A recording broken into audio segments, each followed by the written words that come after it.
What a moment. We're live here in week 6. Boom.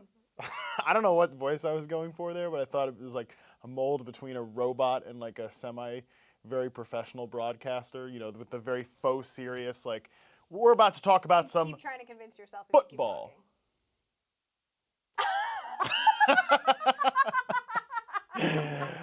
Anyways, Hey, as you can see, you're the people. we're having fun. We hope you are having fun out there in week 6. Reminder, we have a chat room because this show is on social media, and social media is about like you voicing your opinion.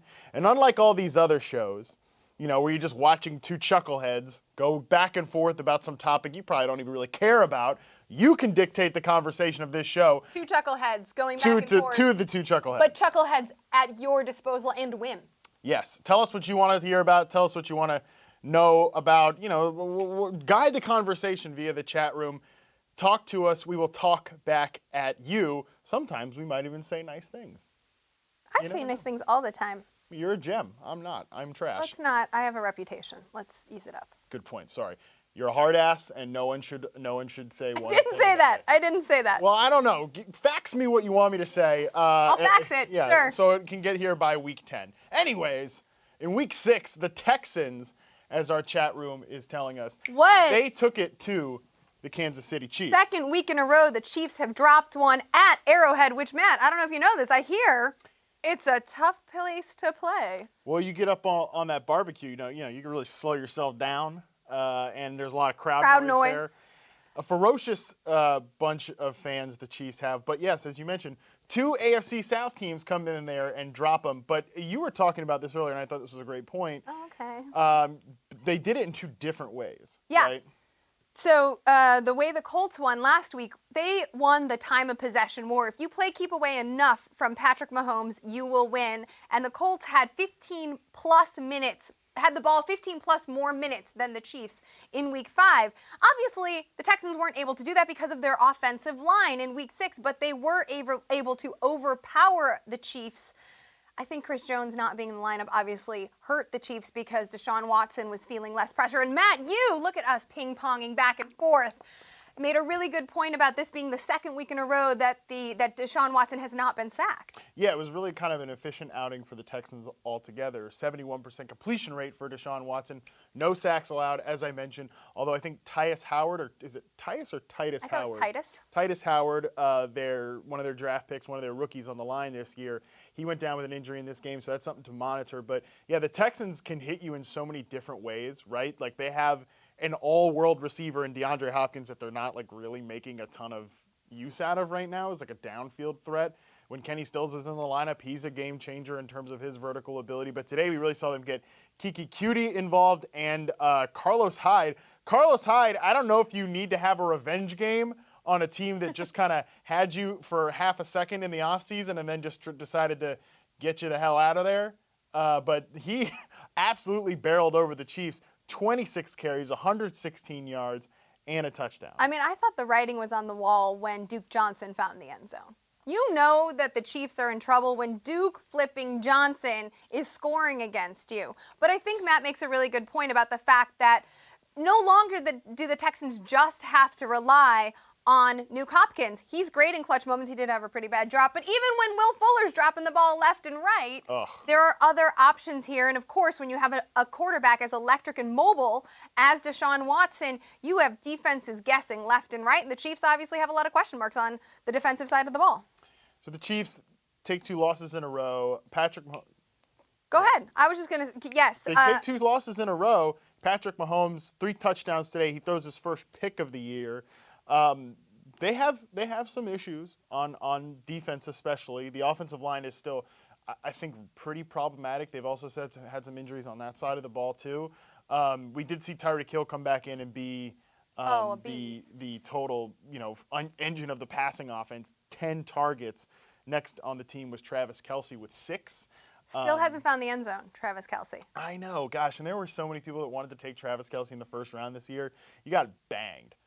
Travis Kelce was also the most expensive tight end in DFS this week at $26. Austin Hooper was the next priced tight end at $25. So if people spent all their money on Travis Kelce expecting a big show, he caught 4 of 6 for 58.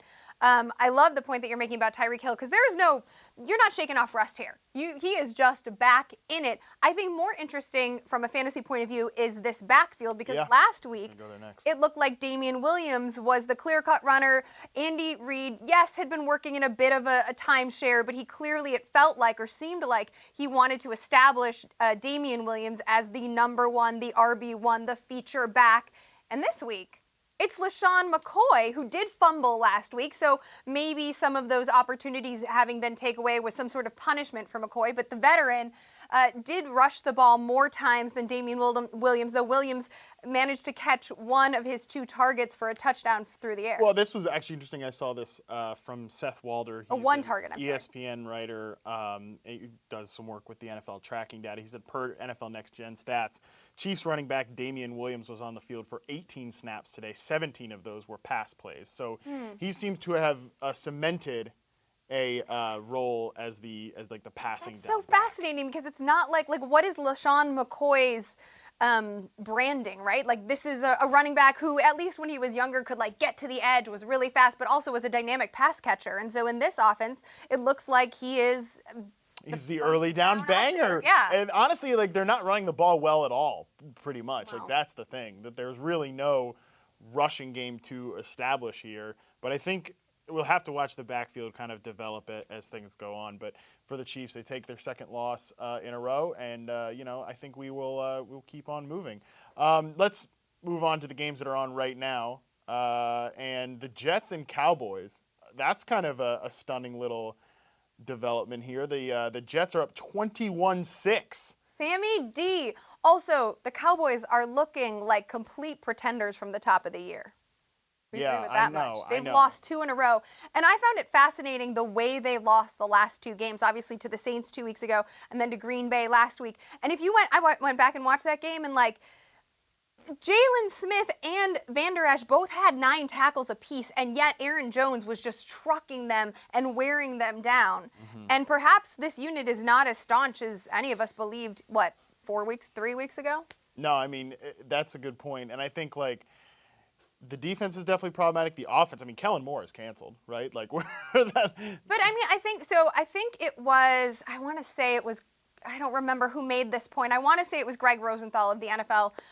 What is the name of the podcast? Around the NFL podcast, which was that, gosh, I hope it was him because I feel if I'm not attributing the right person, but Kellen Moore was a former quarterback. So they're really great at being flexible. However, they have trouble establishing a rhythm because quarterbacks tend to take what the defenses give them. And so a former quarterback who's now a play caller knows how to get the ball in the air, can stay fluid, can stay flexible. That's why you saw Amari Cooper and Michael Gallup go off last week, even if it didn't result in a W. So there's a mobility, but they don't know how to establish a tone at the top of it. You know what? This wasn't the NFL Network podcast. It was, in fact, Yahoo Sports' own NFL podcast. It was Perez Taylor and Charles Robinson who made this point on their podcast. So my apologies.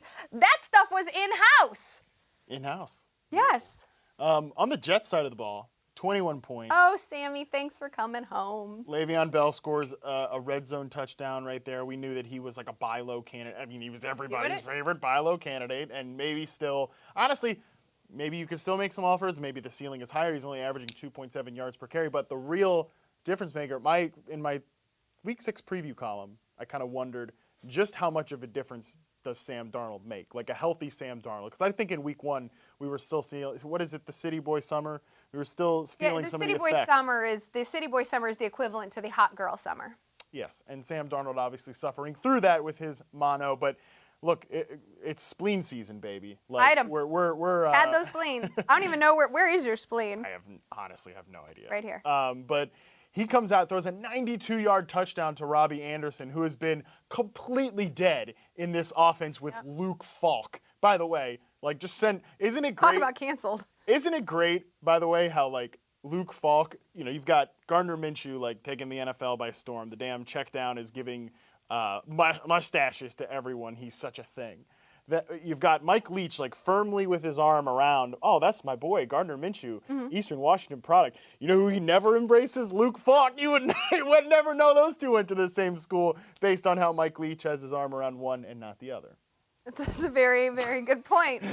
It just is, it's funny. It's funny. So heading heading into the season, when we were looking at the Jets receiving core, I think we both agreed that one of these things was not like the other, and the thing that was not like the rest of the pieces was Robby Anderson, because he had the biggest red zone potential. Yeah. Chris Herndon's still out. He's going to be out another week, though. Boom, in week 8. Oh, he's got a great matchup. So just be patient, Herndon truthers. I'm with you. Yeah. But I do You've had to be patient this long. Keep on waiting. What's half a season? But I do think that Robby Anderson's stock is now definitely up. And are you buying into it? I mean, Yeah. because even as you were posing it, you were like, oh, Le'Veon Bell, everybody's favorite buy low. But you've been hating on him, and you're saying it with a little derision in your voice. I hear your tone. No, I more hate. I kind of hate like the idea of like, oh, this is when everyone's saying this is a buy low. Like, is it really a buy low? I think we kind of talked. Did we talk about this? We on talked the about this on the podcast, yeah, a little bit. So, I don't know where we talked about it somewhere. So one of these things that we do together. I think we are going to move away from this game. We can play a little tilted and jilted, Liz. And look, we have to talk. You want to talk about who's it the hell you want to talk about in this segment? You want to talk about Odell Beckham, right? I mean, I do want to talk about Odell Beckham because speaking of the Jets, the last time he did anything was against the Jets. It's 100 yards today, you know. I think someone predicted a big game on FFL this morning, and it wasn't you. Right, I said Michael Gallup, you should play over him, and that didn't. That's what an idiot. Yeah. 1 for 17. Why am I even on this show? I don't know sometimes.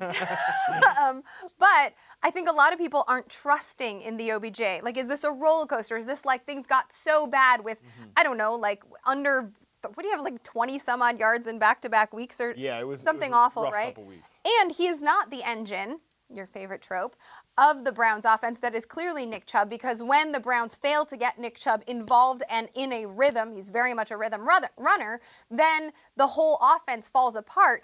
Baker Mayfield was still struggling to connect with OBJ in this game. The two of them had some moments. Baker Mayfield, we should mention, like jogged on and off this game with various maladies and it's kind of banged up. So is this a moment where you are buying into OBJ as a legit top 12, top 10, let's say top 10 fantasy wide receiver, or is he matchup dependent?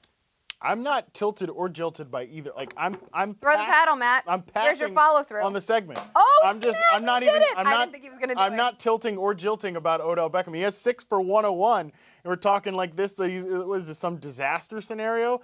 I don't think so. Look. It is a disaster scenario because this is OBJ and people drafted him as their number 1 overall wide receiver, possibly, definitely in the top 3. He's on like all of my teams. I'm Congrats. Do you enjoy losing? Yeah, well, so far so good. But like, this is the thing about it's a week-to-week league, Liz. Sometimes people say that, and I think that when you look at the way just statistical production goes in the NFL, right? Like, look at Stefon Diggs, perfect example. Like we always look. It's not a perfect example. No, it's a perfect example of the point I'm about to make, which I haven't made yet.